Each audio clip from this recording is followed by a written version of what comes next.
Muy buenas noches, gracias a todos y a todas por estar aquí en esta tarde primaveral, casi. Me da muchísimo gusto darles la bienvenida, estamos muy contentos, amigas, compañeras de lucha, que hayan asistido a esta cita. Gracias al claustro de Sor Juana por permitirnos hacer este evento en este lugar maravilloso, histórico, imponente, el claustro, y con la historia que tiene. Y por supuesto, gracias a México contra la Impunidad, la asociación civil encabezada por Talia Vázquez, que busca luchar, reivindicar los derechos de las mujeres. Dicho esto, bueno, yo quisiera empezar con dos de las protagonistas de mi libro, de Las amantes del poder. Como ustedes saben, es un libro que denuncia los usos y abusos del poder político en México, que casi no son muchos, ¿no? O sea, no hay en este país abusos. La verdad fue difícil decidir cuántos casos, son 8 historias, porque si nos poníamos a escribir sobre los usos y los abusos del poder político de todos los partidos políticos en este país, teníamos que hacer una enciclopedia británica, y entonces era un poco complicado, así que elegí 8 historias paradigmáticas de muy distinta índole, pero que tienen que ver precisamente con estos vínculos que el poder tiene hacia la impunidad y hacia el maltrato de la mujer, de sus parejas, de sus compañeras, de sus esposas, exesposas e incluso de sus hijos. Y para mí es un verdadero privilegio, es un honor que dos de estas protagonistas de estos dos capítulos del libro estén conmigo ahora al lado, porque hemos caminado juntas, primero en la escritura, en la investigación, en las entrevistas de este libro, pero también porque considero que ambas son la representación del valor y de la lucha por los derechos y la reivindicación de los derechos de las mujeres. En México, 2 de cada 3 mujeres sufren violencia en algún momento de su vida. No hay una sola gobernadora. Hay 4 mujeres solamente en el gabinete de Enrique Peña Nieto. Como ustedes pueden darse cuenta, la equidad y la igualdad es una quimera, que ni siquiera las leyes que han sido aprobadas y que supuestamente están siendo aplicadas no sirven. Hay solamente un 17% de mujeres en la Cámara de Diputados, en ambas cámaras. Entonces, realmente nos damos cuenta que en México, en este momento, la mujer todavía no tiene el lugar, el sitio que le corresponde. Y a nivel global tampoco es distinto, ¿no? Hay solamente un 17% de mujeres dirigiendo 195 países, solamente 17 países de esos 195 tienen presidentas, y pues las compañías en el sector privado tampoco es mucho mejor, porque un 21% están dirigidas por mujeres únicamente, cuando en realidad son las mujeres las que están dando una lucha también por conseguir esos altos puestos en distintos ámbitos de la vida cotidiana. En México, por ejemplo, solamente tenemos una directora de un periódico nacional, que es Carmen Lira, en La Jornada, y pues en el ámbito de las abogadas tampoco andan muy bien, ni de las escritoras. Yo creo que es una de las grandes pues deudas que se tienen con las mujeres. Quisiera empezar primero con la historia de Talia Vázquez, que ella nos cuente sus detalles, y luego María, y al final hablaremos, y por supuesto habrá también un espacio para hablar sobre México contra la impunidad y poder después gozar, disfrutar del coro de Azcapotzalco.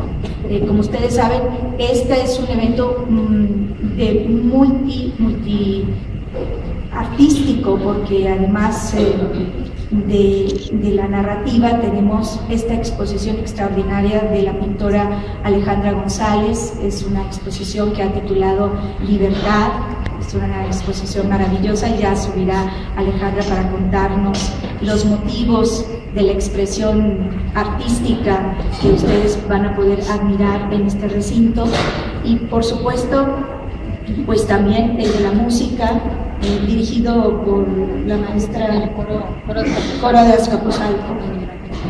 con Miguel Ángel Luis Miguel Juárez. Y pues sin más por el momento, yo quiero que Thalía nos cuente, nos dé su testimonio sobre su historia, que está narrada en este libro de Las Amantes del Poder.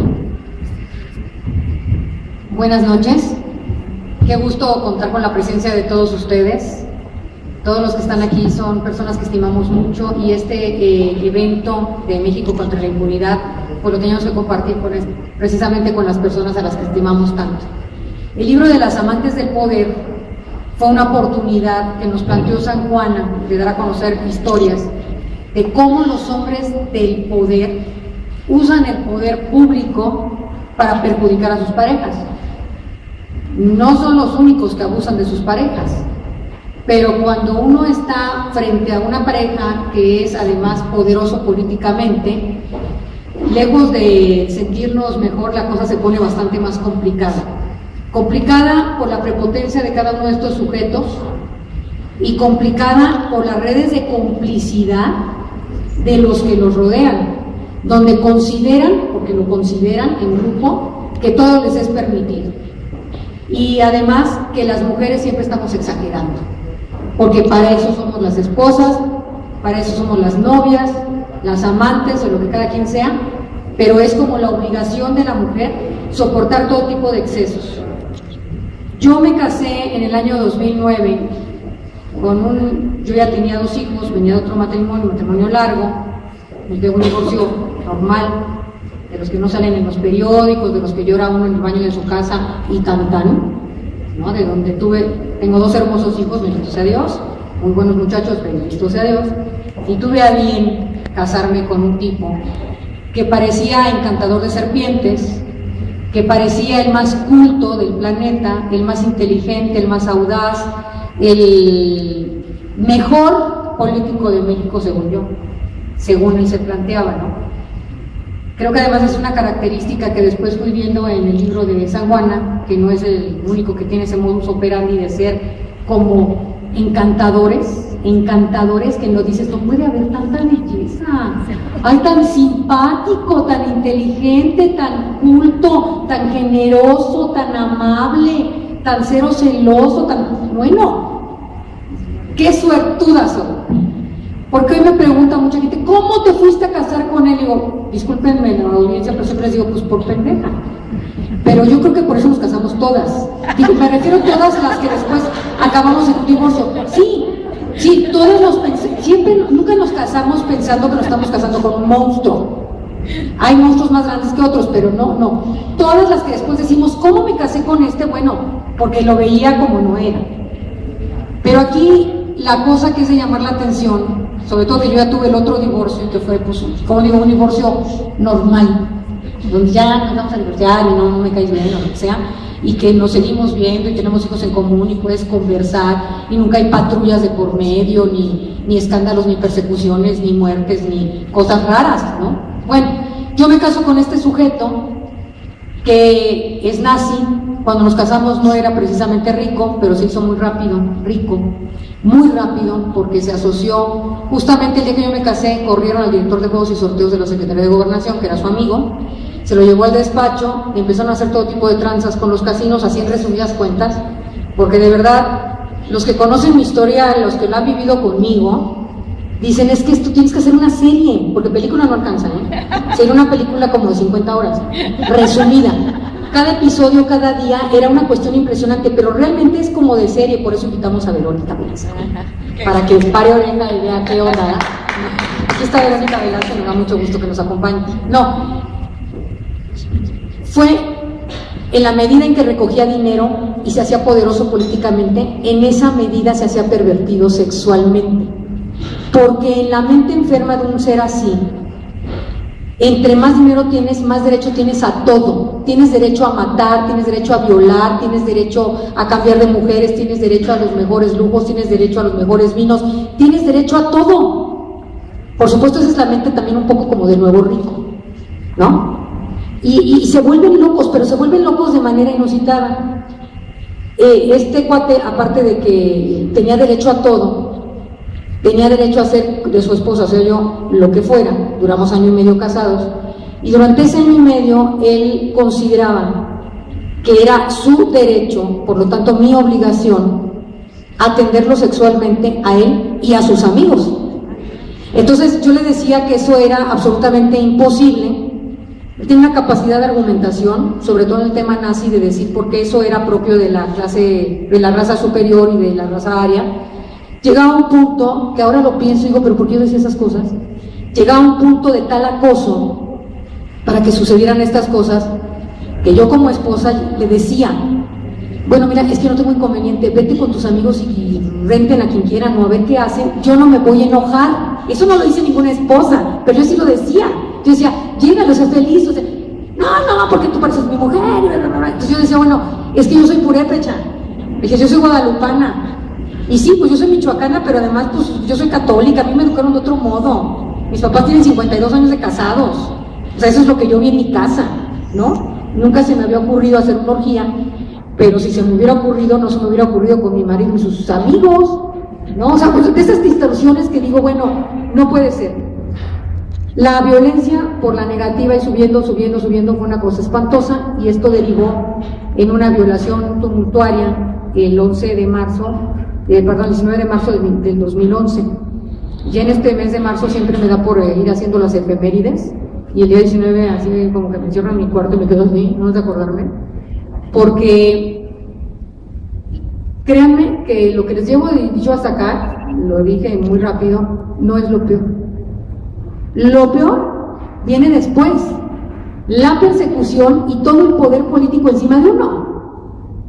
Eso sí es lo peor, porque entonces a mí me perseguía Julio Espondo Urratechea, compadre de Calderón y compadre de Marisela Morales, que era la procuradora.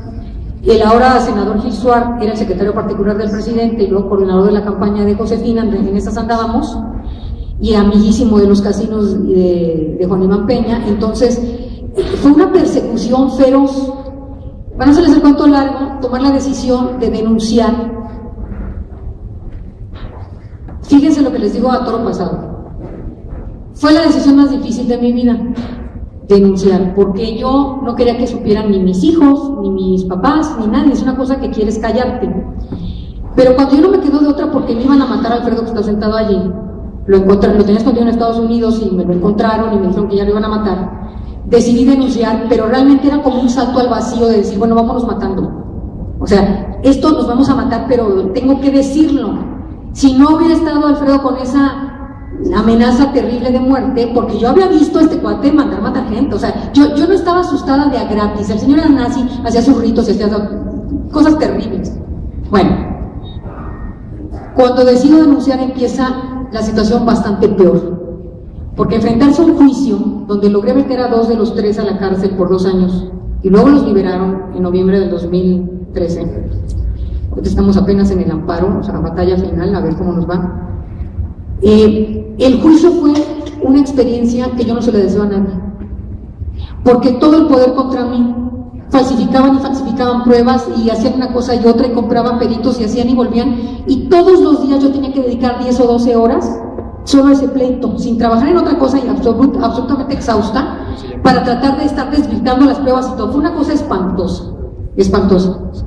El día que los liberaron, bueno, yo tuve la suerte de conocer a San Juana antes de la liberación. San Juana, empezamos con las entrevistas y esto del libro, antes de la liberación, y ya nos hicimos, yo la aprecio mucho y nos hemos hecho muy amigas, y ya para cuando fue la audiencia final de juicio, la audiencia final es cuando ya se cierra todo y ya van a dictar sentencia. Son audiencias que son de forma y duran 15 minutos, la mía duró 4 días, y los 4 días me estuvo interrogando el violador, que eso está prohibido en la Constitución. Un careo entre víctima de violación y el violador está prohibido en la Constitución.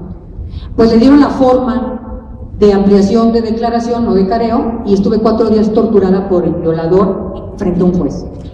Después de eso yo me fui a mi casa, me acosté en mi cama y me dediqué a comer 10 días, un mes, literalmente un mes, comiendo bolillos y chocolates todo el día. Subí 10 kilos en un mes y aterrada se me iba la memoria, porque enfrentarme al tipo después del juicio, yo no lo había vuelto a ver desde la violación, y cuando lo vi 4 días en la audiencia y fue tan terrible todo lo que decía, la manera de agredir y todo, que ahí sí fue cuando dije, ahora sí me voy a morir. Me encerré en mi cuarto y desperté, bueno, o volví a la vida con la llamada de mi hermana Celine, que es una tipaza. Me habló y me dijo, Talía, los liberaron a las 4 de la mañana. Ya está la sentencia y los liberaron. En ese momento, mi hijo Juan Pablo, no está ahorita, pero lo desperté y le dije, Juan Pablo, acaban de liberar a los violadores. Me dijo, tienes 5 minutos para llorar, mamá, y a defendernos. Y de verdad, me entró la llamada de Rubén Luengas, un periodista que queremos muchas personas aquí, es un periodista de Los Ángeles que es muy estimado, que conocía mi caso y me dijo, Talía, ¿cómo te sientes? Al aire, ¿no? ¿Cómo te sientes? ¿Has luchado mucho? ¿Cómo te sientes? Le dije, Rubén, yo me equivoqué. Fue el primer pensamiento ante su pregunta, yo me equivoqué. ¿Por qué? Yo no debí recurrir a la autoridad. Yo no debí ir al Ministerio Público. ¿Cómo se me ocurrió? Fue lo primero que me nacía del alma. Dije, pero es que yo no debí hacer eso. Es muy grave que digas eso, Talía, tú eres una abogada, eres muy valiente. Es que yo no debí denunciar. Entonces dije, yo debí matarlo. Yo debí ser autodefensa. ¿Cómo se me ocurrió ir ante el Ministerio Público? Fue el peor error de mi vida. ¿Qué le dirías a una mujer agredida sexualmente? Que lo mate. Dije, yo, ¿sabes qué, Rubén? Le dije, yo me voy a hacer autodefensa. Ya mis paisanos se habían levantado en armas, ya tenían desde febrero, era noviembre. Y yo ese día empecé, yo quiero ser autodefensa, yo quiero ser autodefensa. Y bueno, circunstancias de la vida después, que muchos de ustedes conocen, me llevaron a hacerlo, de verdad, a hacer autodefensa. Pero esto lo comento porque por eso nos reunimos en México contra la impunidad. Escuchen el nombre de la asociación, México contra la impunidad. No hay manera de resarcirle un daño a una víctima de violencia más que la justicia. No hay manera de que nos paguen una indemnización. Es la justicia. Necesitamos justicia. La impunidad es lo contrario a la justicia. Sin embargo, gracias a Dios, yo creo en Dios, gracias a Dios, gracias a mi familia, a mujeres valiosas que me rodean el día de hoy, muchas, con unas historias tremendas. No soy la que más ha sufrido en la vida, pero para nada, hay unas que han sufrido más que yo, créanme. Lo que sí le tengo que agradecer a Dios o a esta experiencia espantosa y que no para, porque todos los días me amenazan, todos los días me persiguen, todos. Debo agradecer lo siguiente: cuando liberaron a estos idiotas, en un segundo se me quitó el miedo. Ese día se me quitó el miedo porque se me tenía que quitar. O me moría o se me quitaba el miedo. Y se me quitó. Y luchar por las mujeres y agruparnos es lo que yo les quisiera transmitir ahorita. O sea, mi historia me ha servido a mí para ratificar, porque lo tuve desde niña, gracias a mis padres, un inmenso amor a la vida. Decidí que ningún poderoso puede contra mí, porque a mí me cuida Dios. Ningún poderoso puede contra mí porque no les tengo miedo, porque cuando uno les tiene miedo les concede poder sobre uno. Yo no les tengo miedo, entonces me echo muy claridosa, digo lo que pienso y sigo adelante. Y hoy puedo decir que con todos los violadores en la calle, que espero que lleguen a la cárcel después del amparo, y si no nos iremos hasta la Corte Interamericana, estoy muy feliz en una etapa de mi vida, muy contenta, porque estamos haciendo esto de México contra la impunidad, que al rato les voy a decir exactamente qué consiste el plan de trabajo, pero quiero como mensaje decir que tenemos que decir la verdad. Cuando yo dije eso de que jamás habíamos ido al Ministerio Público, tengo una amiga que aprecio muchísimo que está aquí, Alicia Rosas Rubí. Ella es Ministerio Público, es la fiscal de derechos sexuales del Distrito Federal. De derechos sexuales. Sí, los delitos. Sí, no sé, derechos sexuales. No. Ella es la fiscal contra los delitos sexuales de la propiedad del Distrito Federal. Yo la conocí en otra historia, en otro ámbito, y es una mujer muy valiente. Y un día me dijo, no andes diciendo eso de que no vayan al Ministerio Público. Sí hay ministerios públicos que quieren hacer su chamba, sí hay. Conocer a Alicia me da esperanza en que sí lo hay. No más que tenemos que estar muy unidas y muy organizadas y muy propositivas para decir qué es lo que hace falta, qué ley tenemos que corregir y cómo tenemos que hacer las denuncias de manera coordinada para que realmente las mujeres podamos tener acceso a la justicia. Y a los políticos que creen que son dueños de la vida de las personas, a eso sí los aborrezco, se los digo en su cara. los alucino en sus poses de mi rey, porque además así era, mi hermano, y las maletas de dólares, y mi hermano, y unas putas, como dicen ellos, ¿no? Y mi hermano, o sea, un desprecio por el ser humano, por el que sea, por los niños, por las mujeres, por los ancianos, por una manera de ser tan horrible, tan vacía, tan espantosa, que bueno, me tocó vivir ese infierno, soy sobreviviente del infierno, ya no le tengo miedo pues ni a la puta, ¿verdad? Entonces, agradezco a San Juana que me haya incluido en su libro. Quienes lo han leído dicen que es espeluznante el caso, ¿verdad? Nos escribe mucho que el caso es espeluznante, porque ahorita no les conté los detalles escabrosos por este libro, pero lo leen y no van a poder dormir. Pero bueno, aquí le dejo el micrófono a San Juana, muchas gracias.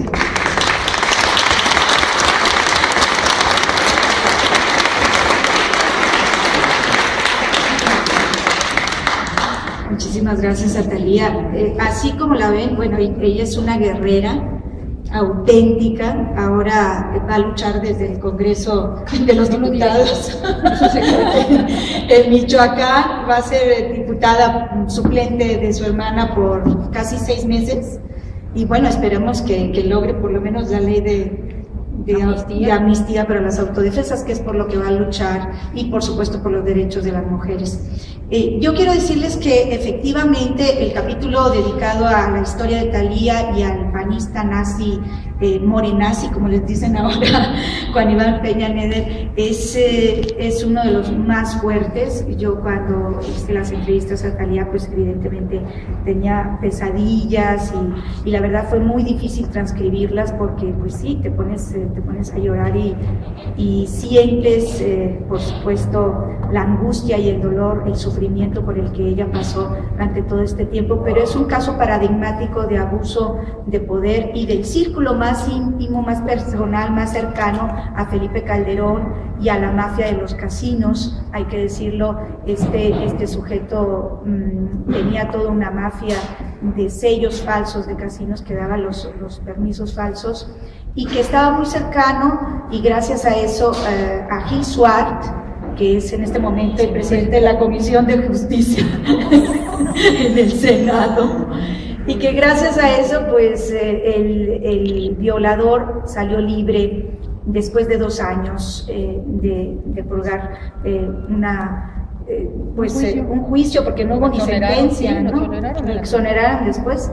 Y se detuvo a él y a uno de los violadores, pero uno siempre estuvo prófugo, huyó, y pues desde luego la justicia no se dio. Solamente el 4% de las mujeres que han sufrido una violación llegan a denunciarlo, precisamente porque el sistema de justicia en México no protege a la víctima y la revictimiza cuando llega a los juzgados. Y de ese 4%, solamente un 0,1% consiguen una sentencia. O sea, es difícil conseguir una sentencia contra un violador porque es un delito de comisión oculta y las leyes, aunque parecen muy bonitas y están en el papel, a la hora de aplicarlas, como muchas leyes en México, no funcionan. Entonces me parecía sumamente importante incluir este caso, así como los otros, ¿verdad? Las 8 historias, pero la verdad es que con Thalía siempre cuando presento el libro me gusta dejar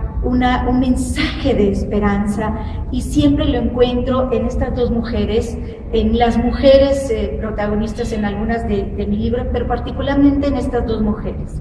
Y les digo porque Thalía renació como el ave fénix. Cuando yo la entrevisté, ella estaba devastada, estaba sometida a terapia, había sufrido, como ustedes se imaginarán, terriblemente, y seguía padeciendo las secuelas terribles de esta violación tumultuaria. Y verla renacer, fundar la asociación civil que en este momento está haciendo un trabajo extraordinario con las mujeres, apoyándolas, ayudándolas en distintos casos de violencia de género, para mí es esperanzador. Es decir, el mensaje es ese: juntas somos invencibles, solas tal vez no hacemos nada, pero el día en que las mujeres en México nos unamos y hagamos causa común y olvidemos que el término feminista está de alguna manera satanizado, y reivindiquemos nuestros derechos sin etiquetas, pero sí diciendo que somos feministas, que creemos en la igualdad y en la equidad y que vamos a seguir luchando hasta que lo consigamos. Este país va a ser otro, va a tener una auténtica democracia que ahora no lo tiene. Esperemos que sea pronto. Dicho esto sobre Thalía, yo quisiera dar la introducción de María Gómez. El caso de María Gómez es extraordinariamente importante porque ella estuvo casada con Sergio García Ramírez 22 años. Una historia también muy difícil de violencia, pero con un hombre que cuando yo la entrevisté tenía mucho que ver en la política, porque en ese momento era consejero del Instituto Federal Electoral, que ahora se llama INE, del IFE. Y fue decisiva la participación de García Ramírez para darle el triunfo a este señor que ahora ocupa la silla del Águila en Los Pinos. La historia de María también es una historia extraordinaria y llena de esperanza, porque ella también renació como la de Félix cuando logró liberarse de las cadenas de Sergio García Ramírez. Así que escuchémosla, por favor.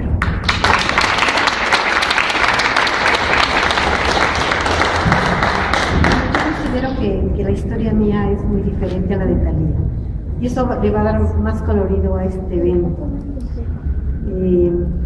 Aclaro que actualmente, en estas fechas, yo lo que siento por García Ramírez es una gran pena.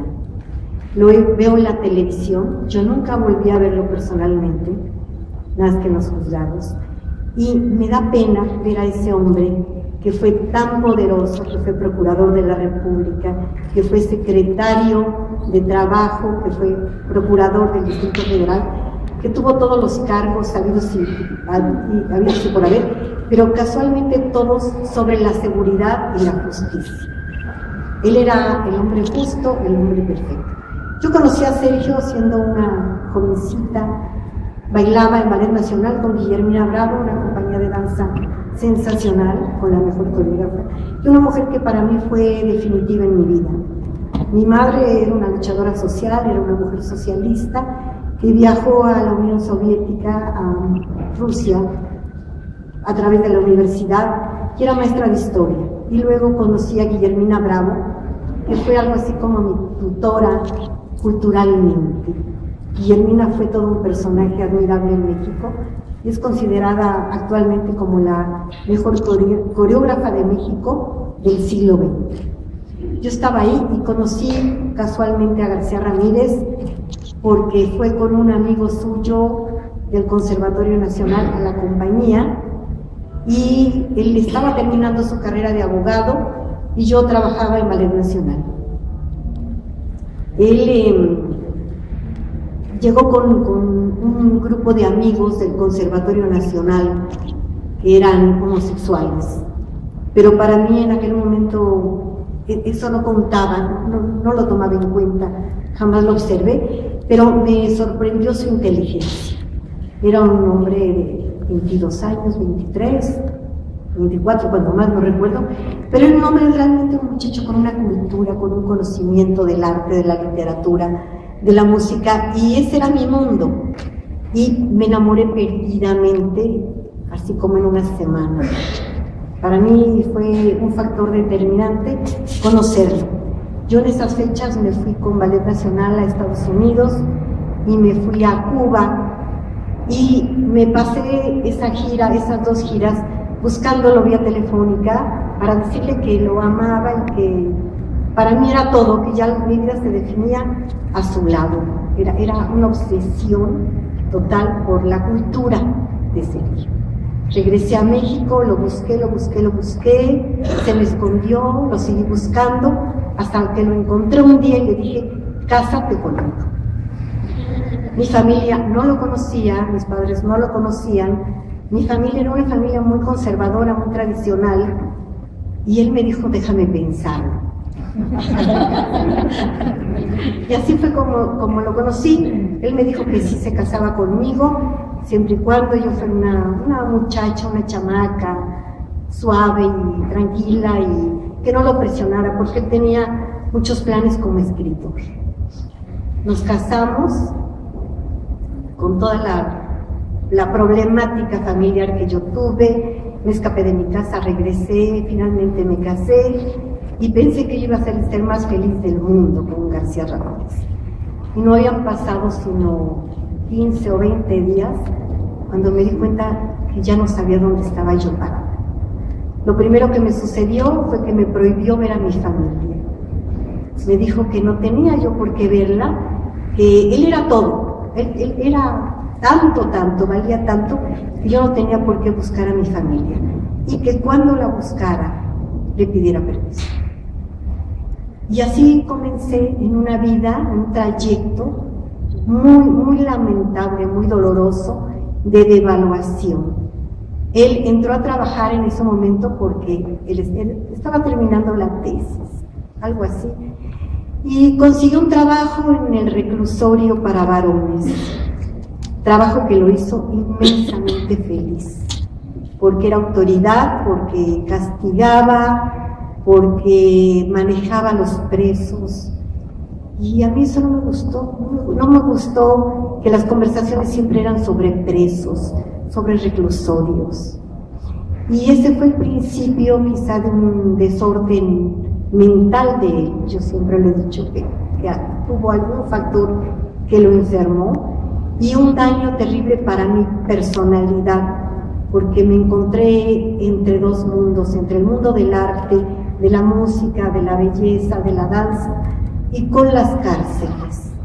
Mis fines de semana se convirtieron en aquel momento en visitas con los presos, a comer con las reclusas, mientras él trabajaba, y él pasaba días en la casa y días en el reclusorio. Así transcurrió, nació mi primera hija, una chica, una linda niña que ahora es toda una mujer, y voy a brincarme muchos momentos. Él me comentó en algún momento dado, un día, una tarde, no era fácil estar con él, no era fácil hablar con él, era un hombre muy duro, muy autoritario, muy violento sobre todo. Y yo empecé a sentir miedo, y ese miedo me fue llevando a una devaluación, en una decadencia, en una escala hacia atrás. Me dijo que tenía una oferta para echar a andar un reclusorio en el Estado de México. Lo había llamado el gobernador, él estaba orgullosísimo porque el gobernador lo había llamado, y me dijo: puse, María, en una balanza pues el reclusorio y tú y la niña, y creerás que pesó más el reclusorio. Por lo cual pues me voy, y agarró sus cosas y se fue. Y ese fue el principio de idas y de abandono, digamos, a mi persona y a mi hija. Sergio vivía en el reclusorio, se llevó a expertos criminólogos que yo los conocía y no me agradaban porque evidentemente había una mezcla ahí de homosexualismo y de algo que yo no entendía. Mi mundo era otro, yo seguía en Ballet Nacional. Y finalmente él se fue, vivía en el reclusorio y yo vivía en México con mi hija. Hasta que un día X llegó muy enfermo a mi casa, muy mal de salud. Yo no entendía qué pasaba. Llegó su mamá era Italia Moraita, no sé si alguien supo alguna vez de Italia Moraita.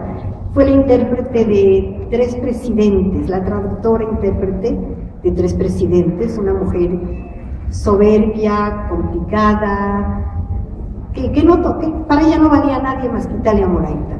Y llegó a mi casa y me dijo: me llevo a Sergio a un hospital y ahí te avisamos. Y ya no supe más qué pasó. Se fue a un hospital, hubo una cirugía, regresó a la casa.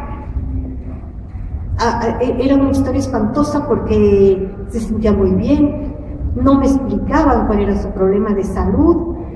Y finalmente llegó a Italia y me dijo: te tienes que ir con él a Toluca, y tiene que reintegrarse a su trabajo y no lo puedes dejar en este momento. Yo pedí un permiso a la Compañía Nacional de Danza y me fui a Toluca.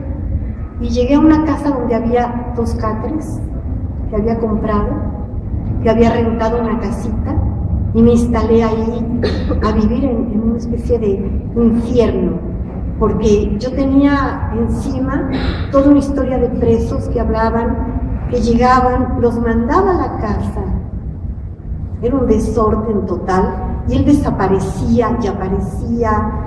Era como de locos. Yo estoy convencida que mi mundo era un mundo de locos.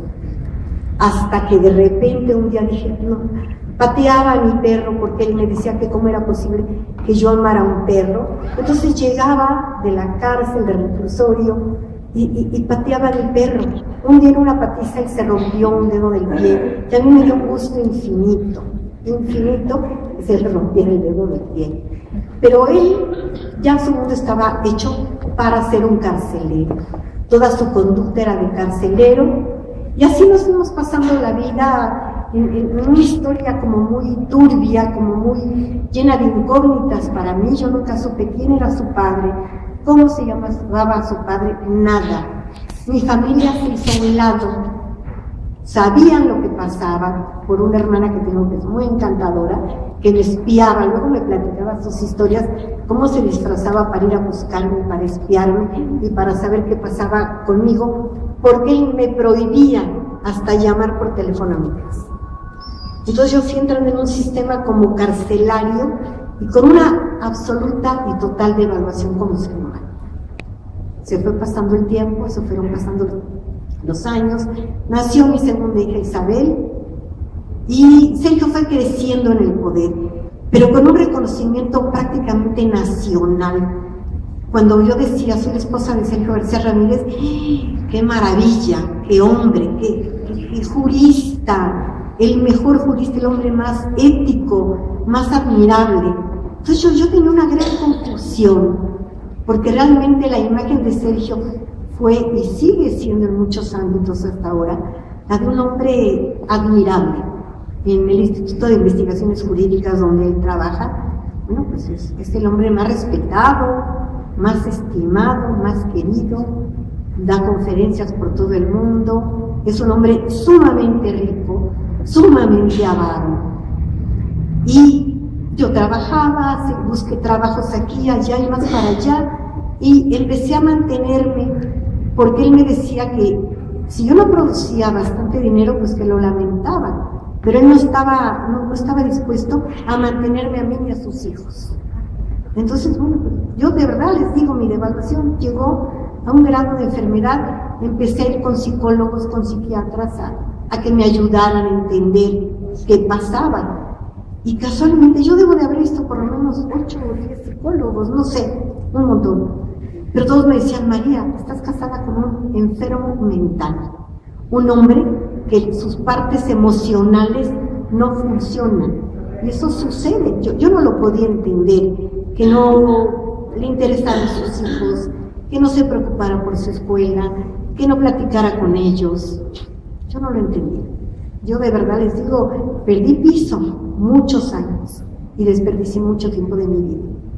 Después él fue secretario de Trabajo, y era un señor secretario, y luego entró como procurador de la República. Y en mi casa empezaron a entrar las armas. Había escolta, entraba por la casa, entraban por el jardín, traían las metralletas, porque Sergio empezó a entrar en actos de violencia. Y cuando yo me alteraba, me amenazaba y me decía, te calmas o algo te va a pasar. Y yo me moría de susto. Tenía en la recámara, en el ropero, una pistola que para mí era como una especie de pesadilla, porque de repente le entraba y la veía su pistola, y yo siempre decía, me va a matar, porque está desequilibrado, es un loco. Y así se me fue yendo la vida, ¿no? Y entró de procurador, y entonces abajo del asiento del coche había una metralleta, y de repente me decía, no entiendes, eres una estúpida, todo tipo de agresiones, ¿no? Me decía, vamos a hablar. Entonces nos íbamos y entraba en la carretera, y créanme que yo perdía prácticamente el habla. Ya no podía responder, porque estaba segura que me iba a matar, ni más ni menos, ¿no? Regresaba a mi casa aterrada. Y bueno, eso fue años y años, cada vez más violencia, más agresión hacia mí, y más desprecio a sus hijos. Él realmente me decía que no entendía por qué tenía hijos, que sus hijos eran unos idiotas, que eran unos pobres estúpidos, que no entendía que, claro, la herencia mía y de mi familia En fin, era todo un juego de desequilibrios que a uno como pareja lo pueden dañar brutalmente. Yo seguí viendo a mi psicólogo y empecé a trabajar, Echeverría me invitó un día a trabajar, hacia muchos años atrás, para que le hiciera yo unos videos. Y conocí el mundo de la televisión, que me gustó bastante, de la producción de la televisión. Y luego me fui a dirigir la Escuela de Arte Integral. Yo traje alguna vez de Inglaterra un proyecto de la original Escuela Juilliard, que luego me mandaron cosas de Nueva York, y monté en la Ciudad de México la Escuela de Arte Integral, que era una escuela para capacitadores de arte. Una escuela lindísima donde tuvimos muchísimos, pero muchísimos estudiantes que ahora todavía me los encuentro en las casas de cultura y en la provincia, trabajando como capacitadores. Eso me fui revalorando. Hacía yo proyectos muy interesantes sobre teatro, montamos mucho espectáculo infantil en el teatro que está ahí en Tlalpan, en Insurgentes al sur. Montábamos espectáculos y estuvo bastante, fue un trabajo interesante. Eso me sirvió mucho. Empecé a sentirme que yo no era tan bruta, ni tan estúpida, ni tan miserable de que no producía dinero, ¿no? Pero Sergio verdaderamente perdió la cordura, se sintió que era realmente el mejor abogado, el mejor jurista, el mejor penalista, y el trato en la casa fue infernal. Llegó un momento en que mi hija, la mayor, ya una chica, que estaba entrando en una carrera, consiguió una beca para irse a Inglaterra y me dijo: mamá, yo me voy porque yo no puedo sobrevivir con un loco. Y bueno, encontró, era una chica bien inteligente, y se fue a Inglaterra. Y me quedé con los otros dos más chicos. A uno de ellos lo tuve por un tiempo que sacar de la casa porque él le tenía verdadero desprecio a mi hijo. Creo que lo despreciaba porque es un chico muy guapo, muy encantador, muy dulce. Era exactamente lo contrario que él era. Entonces empezó una guerra contra los hijos. Y era: ¿cuándo te vas de la casa con tus hijos? Te doy 8 días, te doy un mes. Bueno, en un mes te vuelvo a dirigir la palabra, a ver si ya tienes una casa, ya te rentaste algo. Y empezó un acoso terrible, y una inseguridad muy grande en mis hijos y en mí. En algún momento me fui a Inglaterra a pasar unas semanas con mi hija, con los hijos. Y mi miedo era tal, él me dijo: no los sacas del país, son menores de edad. Le dije: sí los saco. Mi hijo ya había vivido con un amigo, porque las amenazas eran todos los días: o sacas a este joven de la casa, o quién sabe qué sucede. Hasta que un día lo mandé a vivir a casa de un amigo, y gracias. Y bueno, finalmente la situación fue terrible, y un día yo, siendo el procurador, terminó de ser procurador, yo me quise esperar, yo estaba decidida a alejarme de esa vida, y cuando terminó de ser procurador le dije: te vas. Y me dijo: ¿te vas tú? Le dije yo: no, te vas tú, y yo me quedo aquí con mis hijos. Y hubo un escándalo muy fuerte, hubo violencia, hubo golpes, rompió las lámparas de la casa. Yo decidí que lo tenía que sacar de la casa como diera lugar. Un fin de semana estaba yo comiendo en la cava, para finalizar, y llegó el concolosio. Llegó, saludó a mi amiga con la que estaba yo comiendo, y a mí no me saludó, ni me saludó Colosio. Bueno, mi Colosio me tenía sin cuidado. Además, ya teníamos opiniones muy distintas sobre el gobierno en México.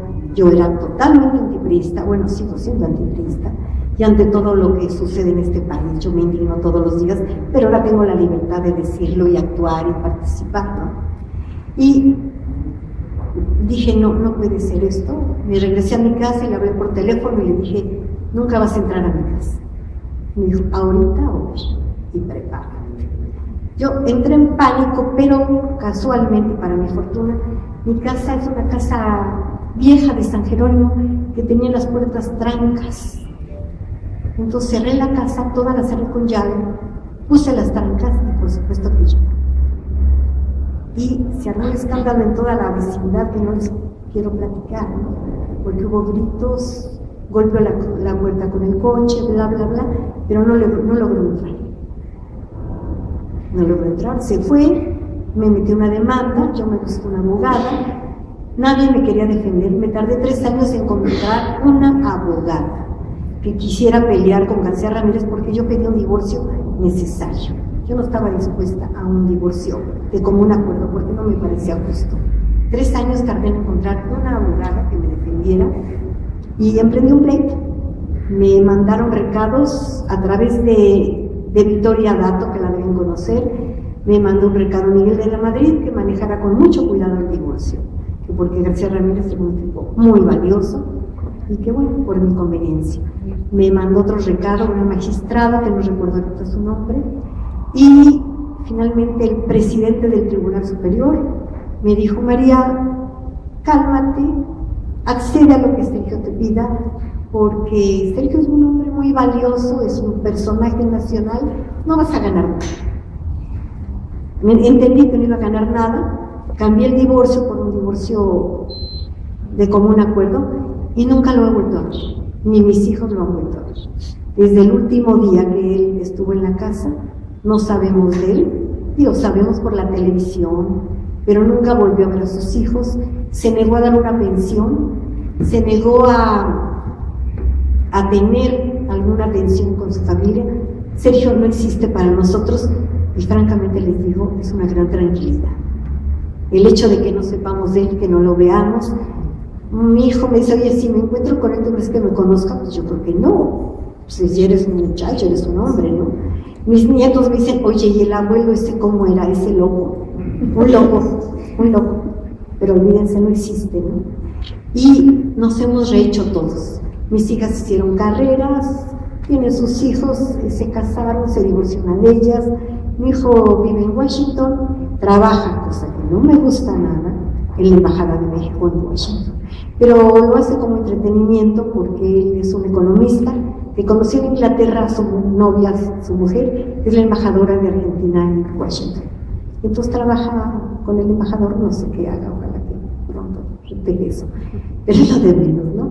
Y vivimos en paz, vivimos bien, yo trabajo, mis hijos trabajan, nunca pedimos un centavo, nunca dio nada, pero sobre todo nunca ha preguntado si sus hijos viven, si no viven, si tienen nietos, si no tienen. Para él no existe esta familia, pero creo que salí ganando.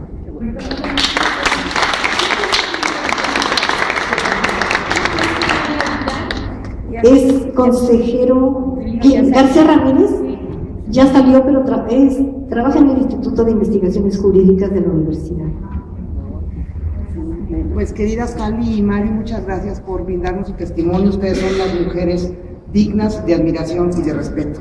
Y a continuación, escuchemos.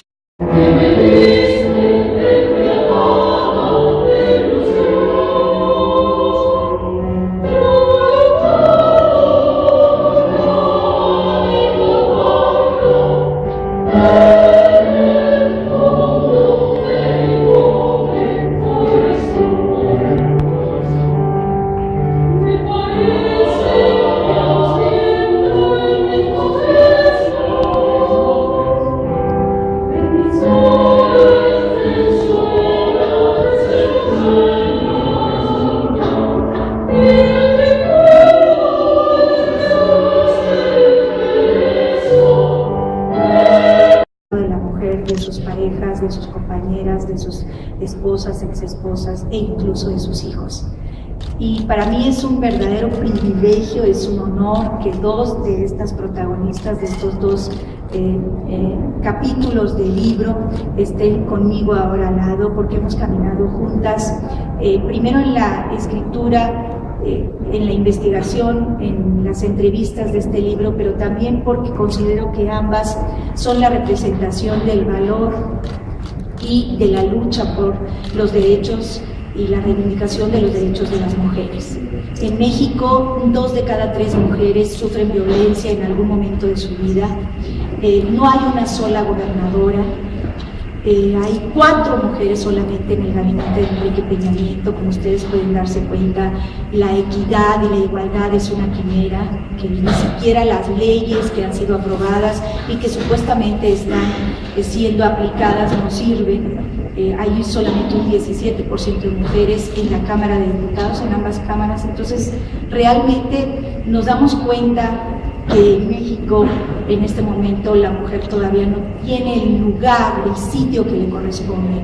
Y a nivel global tampoco es distinto, ¿no? Hay solamente un 17% de mujeres dirigiendo 195 países, solamente 17 países de esos 195 tienen presidentas, y pues las compañías en el sector privado tampoco es mucho mejor, porque un 21% están dirigidas por mujeres únicamente, cuando en realidad son las mujeres las que están dando una lucha también por conseguir esos altos puestos en distintos ámbitos de la vida cotidiana.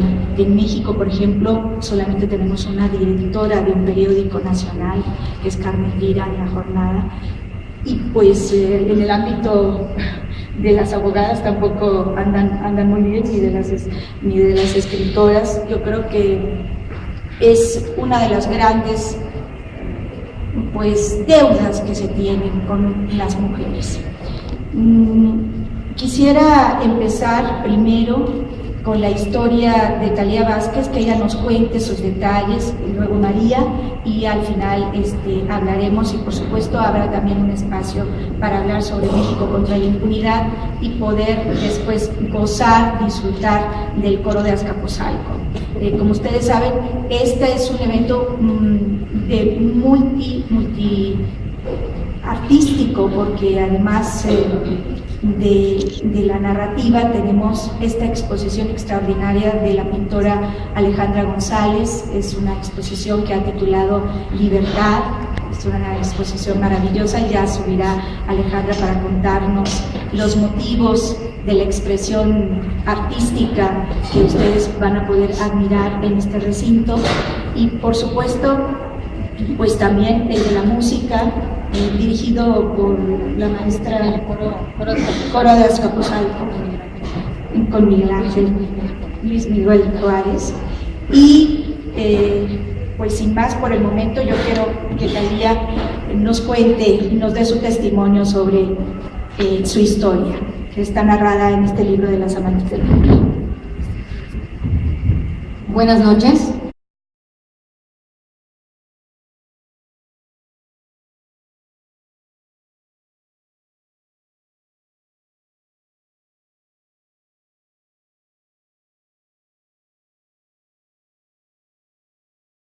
Muy buenas noches, gracias a todos y a todas por estar aquí en esta tarde primaveral, casi. Me da muchísimo gusto darles la bienvenida. Estamos muy contentos, amigas, compañeras de lucha, que hayan asistido a esta cita. Gracias al Claustro de Sor Juana por permitirnos hacer este evento en este lugar maravilloso, histórico, imponente, el claustro, y con la historia que tiene. Y por supuesto, gracias a México contra la Impunidad, la asociación civil encabezada por Talía Vázquez, que busca luchar, reivindicar los derechos de las mujeres. Dicho esto, bueno, yo quisiera empezar con 2 de las protagonistas de mi libro, de Las Amantes del Poder. Como ustedes saben, es un libro que denuncia los usos y abusos del poder político en México, que casi no son muchos, ¿no? O sea, no hay en este país abusos. La verdad fue difícil decidir cuántos casos. Son 8 historias, porque si nos poníamos a escribir sobre los usos y los abusos del poder político de todos los partidos políticos en este país, teníamos que hacer una enciclopedia británica. y entonces era un poco complicado, así que elegí 8 historias paradigmáticas de muy distinta índole, pero que tienen que ver precisamente con estos vínculos que el poder tiene hacia la impunidad y hacia el maltrato. Qué gusto contar con la presencia de todos ustedes. Todos los que están aquí son personas que estimamos mucho y este evento de México contra la impunidad pues lo teníamos que compartir precisamente con las personas a las que estimamos tanto. El libro de las amantes del poder fue una oportunidad que nos planteó San Juana de dar a conocer historias de cómo los hombres del poder usan el poder público para perjudicar a sus parejas. No son los únicos que abusan de sus parejas, pero cuando uno está frente a una pareja que es además poderoso políticamente, lejos de sentirnos mejor, la cosa se pone bastante más complicada. Complicada por la prepotencia de cada uno de estos sujetos y complicada por las redes de complicidad de los que los rodean, donde consideran, porque lo consideran en grupo, que todo les es permitido. Y además que las mujeres siempre estamos exagerando, porque para eso somos las esposas, para eso somos las novias, las amantes o lo que cada quien sea, pero es como la obligación de la mujer soportar todo tipo de excesos. Yo me casé en el año 2009 yo ya tenía 2 hijos, venía de otro matrimonio largo, de un divorcio normal, de los que no salen en los periódicos, de los que llora uno en el baño de su casa y tan, ¿no? De donde tengo 2 hermosos hijos, bendito sea Dios, muy buenos muchachos, bendito sea Dios, y tuve a bien casarme con un tipo que parecía encantador de serpientes, que parecía el más culto del planeta, el más inteligente, el más audaz, el mejor político de México, según él se planteaba, ¿no? Creo que además es una característica que después fui viendo en el libro de San Juana, que no es el único que tiene ese modus operandi de ser como encantadores que no dices, no puede haber tanta belleza, ay, tan simpático, tan inteligente, tan culto, tan generoso, tan amable, tan cero celoso, tan bueno, qué suertudas son. Porque hoy me pregunta mucha gente, ¿cómo te fuiste a casar con él? Y digo, discúlpenme la audiencia, pero siempre les digo, pues por pendeja. Pero yo creo que por eso nos casamos todas. Digo, me refiero a todas las que después acabamos en un divorcio. Sí, todos nunca nos casamos pensando que nos estamos casando con un monstruo. Hay monstruos más grandes que otros, pero no. Todas las que después decimos, ¿cómo me casé con este? Bueno, porque lo veía como no era. Pero aquí la cosa que es de llamar la atención, sobre todo que yo ya tuve el otro divorcio, que fue, pues, como digo, un divorcio normal, donde ya nos vamos a divorciar y no me caes bien o lo que sea, y que nos seguimos viendo y tenemos hijos en común y puedes conversar y nunca hay patrullas de por medio, ni escándalos, ni persecuciones, ni muertes, ni cosas raras, ¿no? Bueno, yo me caso con este sujeto que es nazi. Cuando nos casamos no era precisamente rico, pero se hizo muy rápido, muy rápido, porque se asoció, justamente el día que yo me casé, corrieron al director de Juegos y Sorteos de la Secretaría de Gobernación, que era su amigo, se lo llevó al despacho y empezaron a hacer todo tipo de tranzas con los casinos, así en resumidas cuentas, porque de verdad, los que conocen mi historia, los que la han vivido conmigo, dicen, es que esto tienes que hacer una serie, porque película no alcanza, ¿eh? Sería una película como de 50 horas, resumida, cada episodio, cada día.